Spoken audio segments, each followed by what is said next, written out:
നമുക്ക് ലോജിസ്റ്റിക് റിഗ്രഷന് ഒരു എക്സാമ്പിൾ നോക്കാം. ഇവിടെ ഒരു ഡാറ്റ സെറ്റ് കൊടുത്തിട്ടുണ്ട്. ടെമ്പറേച്ചർ 30. അങ്ങനെയാണെങ്കിൽ റെയിൻഫോൾ ഇല്ല. അപ്പോൾ അങ്ങനെയാണെങ്കിൽ റെയിൻ കോട്ട് വെയർ ചെയ്യണോ വേണ്ടയോ എന്ന പ്രഡിക്ഷനാണ് ഇവിടെ ചെയ്യുന്നത്. അപ്പോൾ ഇവിടെ ടെമ്പറേച്ചർ, റെയിൻഫോൾ എന്ന് പറയുന്നത് നമ്മുടെ ഇൻപുട്ട് ഫീച്ചേഴ്സ് ആണ്. അതായത് എക്സ്.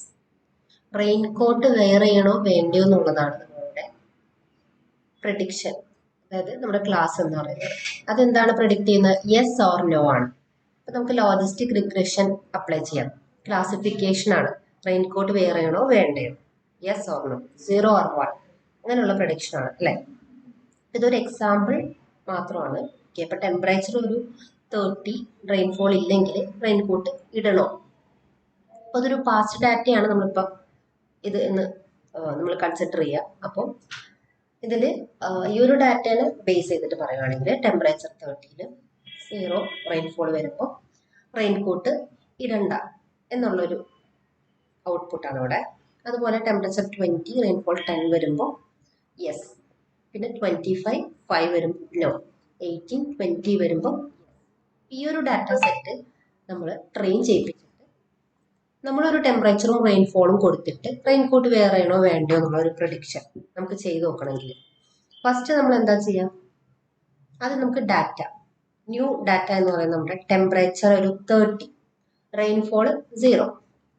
അപ്പോൾ നമുക്ക് പ്രഡിക്റ്റ് ചെയ്യേണ്ടത് എന്താണ്? റെയിൻ കോട്ട് വെയർ ചെയ്യണോ വേണ്ടയോ എന്നുള്ളതാണ്. ഈ ഒരു ഡാറ്റേനെ ബേസ് ചെയ്ത് റെയിൻ കോട്ട് വെയർ ചെയ്യണ്ട എന്നൊരു ആൻസർ ആണ് നമുക്ക് കിട്ടേണ്ടത്. ഓക്കെ, ഇവിടെ വെയിറ്റ് നമ്മൾ സെറ്റ് ചെയ്യുവാണ്.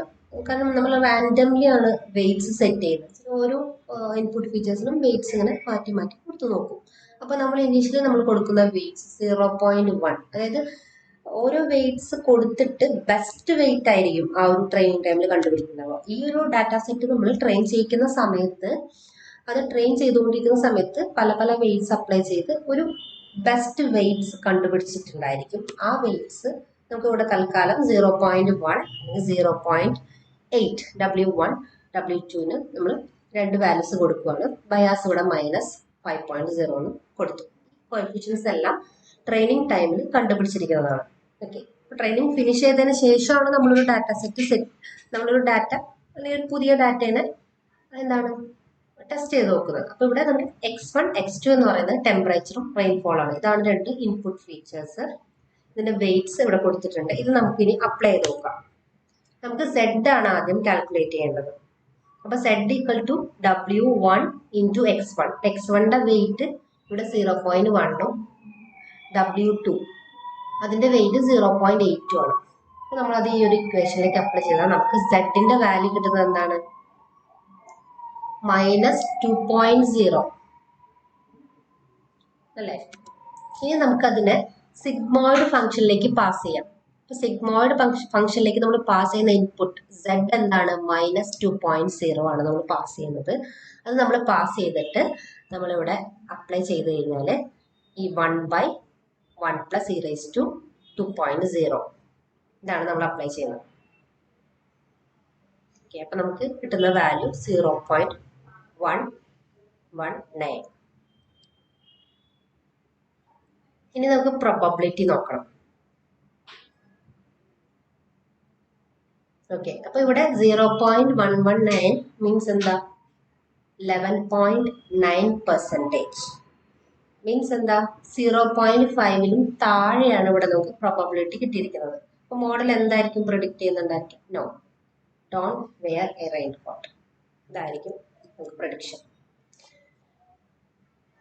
നെക്സ്റ്റ്, ലോജിസ്റ്റിക് റിഗ്രഷൻ ഒരു ക്ലാസിഫിക്കേഷൻ ടൈപ്പ് അൽഗോരിതം അല്ലേ.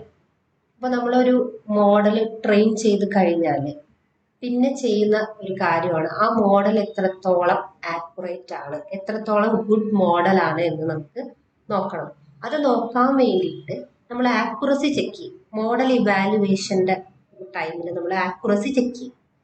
അപ്പൊ ആക്യുറസി ഒരു 75 above ഒക്കെ ആണെങ്കിൽ നമുക്കൊരു ഗുഡ് മോഡൽ എന്ന് നമുക്ക് പറയാം. മെഷീൻ ലേണിംഗ് ഒരിക്കലും 100% ആക്യുറസി തരില്ല. അപ്പൊ നമുക്ക് മാക്സിമം എമൗണ്ട് ഓഫ് ഡാറ്റ അതായത് കൂടുതൽ ട്രെയിനിങ് ചെയ്തതിനനുസരിച്ച് എത്രത്തോളം നമ്മൾ